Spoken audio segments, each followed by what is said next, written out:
beautiful butterflies, welcome back to my channel. If you're new here, my name's Beverly. It is really nice to see you today. Today is more of a kind of informational video for friends and family of people who are disabled. And I'm talking about when you get invited to go out somewhere and 9 times out of 10 you have to say no just because the place is not very accessible.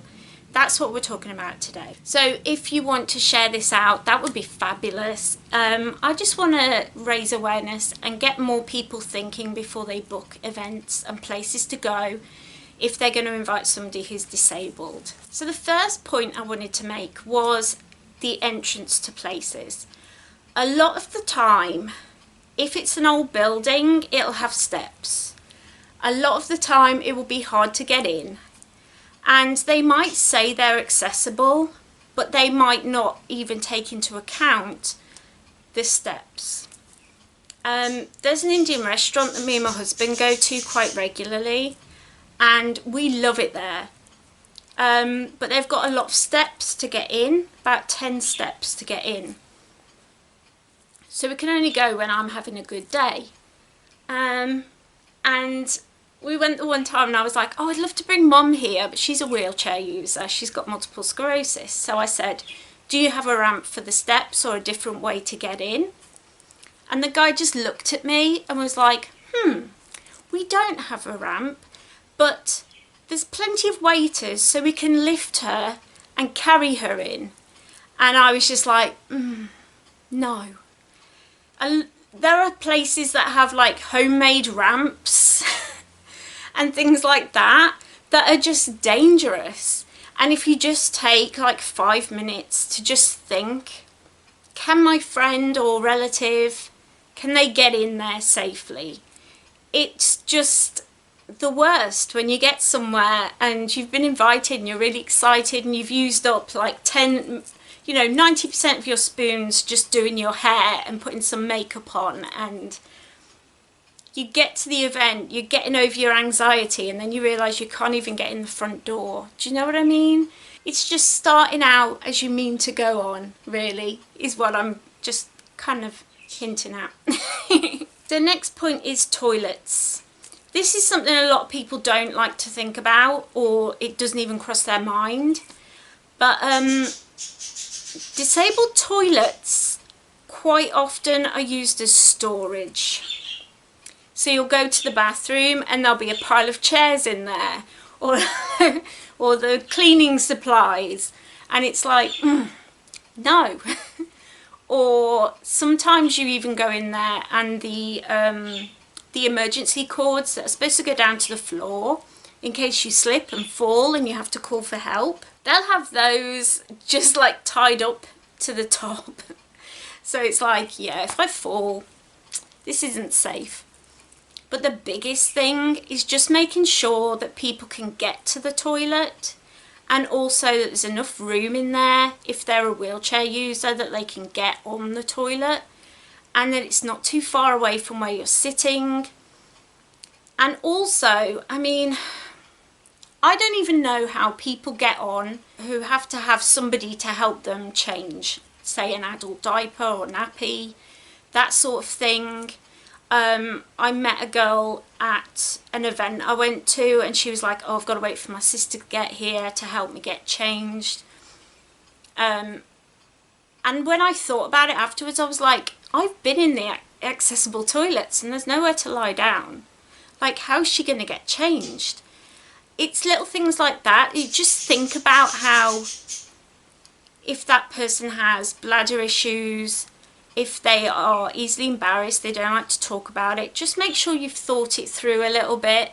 It makes life a hell of a lot easier and a lot less embarrassing. The next thing that I wanted to talk about is just manoeuvrability around the place. If you're picking out a restaurant and you get there and you're in the wheelchair and there's like, they've squished in every single table so they can get the maximum amount of people in there, and the problem is, oh, but now I can't get to the table that's always at the back. For some reason they always put you like far, far away from the entrance when you're a wheelchair user. I don't know what it is. It just seems to be the thing that they do. And the other thing is also make sure that the tables are easily converted to something that a wheelchair user can be at. I've been to places before and my friends have been like, oh, there's somewhere to sit if you want to sit down, or you can bring your wheelchair, it's totally fine. And then I get there and they're big high bar stools that I can't get on because of balance issues, and so I have to kind of stand there. Or if I'm in my wheelchair, I will get there and I'm like down here and they're up here and I'm like bum height trying to, can you pass my drink?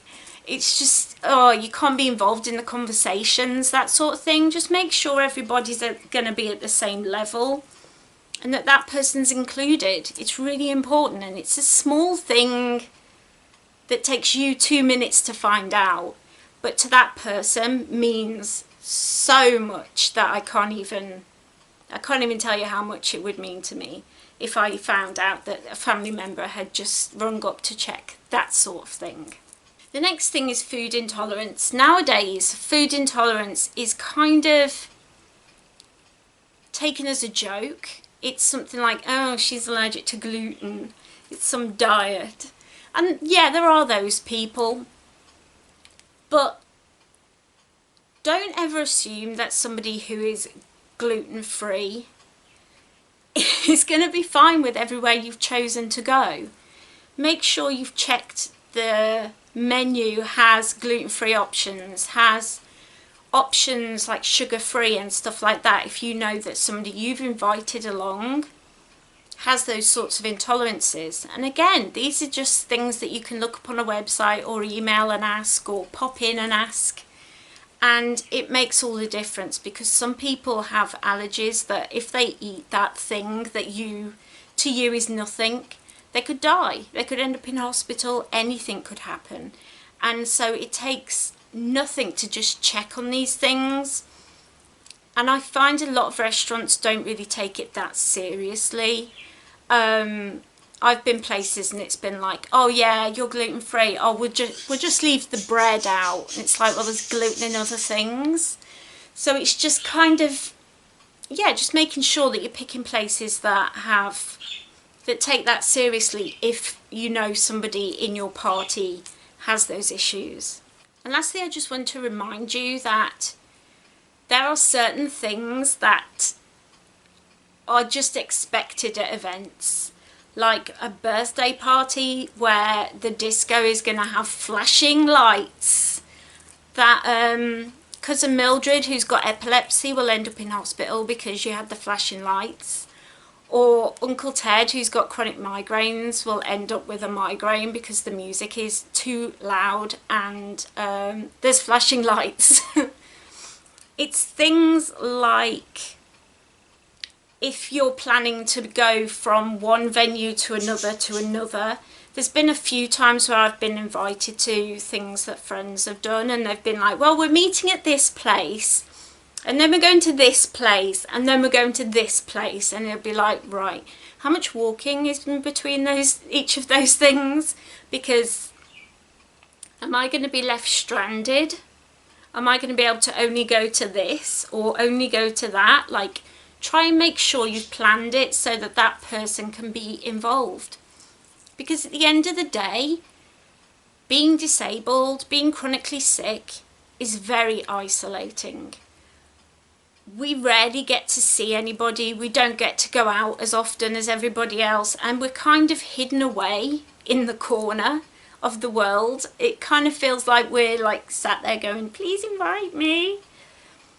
But then you invite us, and because of the venue you've chosen or the event that you're inviting us to is so inaccessible or so goes against every need that we have medically, we can't come, and then after a few times you stop asking. And it's not because we don't want to hang out with you, because we love you. We want to spend time with our friends. We want to get dressed up. I mean, who doesn't? Most of us stay in our pyjamas all day, so it's nice to go out and put on that dress that you bought in the sales or something. Do you know what I mean? It's nice to go out with friends and family and to feel included, but it's no good if we can't actually come along and enjoy ourselves. If we're just sat in the corner with, you know, a pounding headache thinking, oh, I hope I don't get sick from this food, and dreading having to go to the bathroom, it's something that we can't really enjoy ourselves and relax and get to know your friends and increase our social circle. It's all little things that you can do as a friend or a family member that don't take you a lot of time but mean the world to us. So I hope this video has opened your eyes a little bit. I remember when I met my husband, and I did a video about how I met my husband. That was my last video, so go and check that out because it's really cute, even though I say so myself. But we started dating and I was either using a walking stick or in a wheelchair, and he said, I've never had my eyes open so much before, because people don't take into consideration wheelchair users. They don't listen, they don't think about us.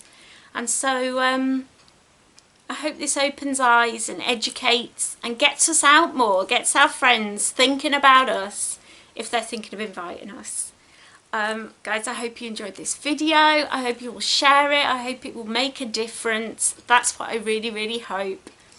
I hope you all have a really lovely Valentine's, a really lovely weekend full of self-love and bubble baths and chocolate that's cheap. And I hope you all have a wonderful time, and I will see you back here on Monday. So make sure you're subscribed, ring that little bell so you always know when I upload and you don't miss any of my videos. I will see you all next time. Mwah. Bye.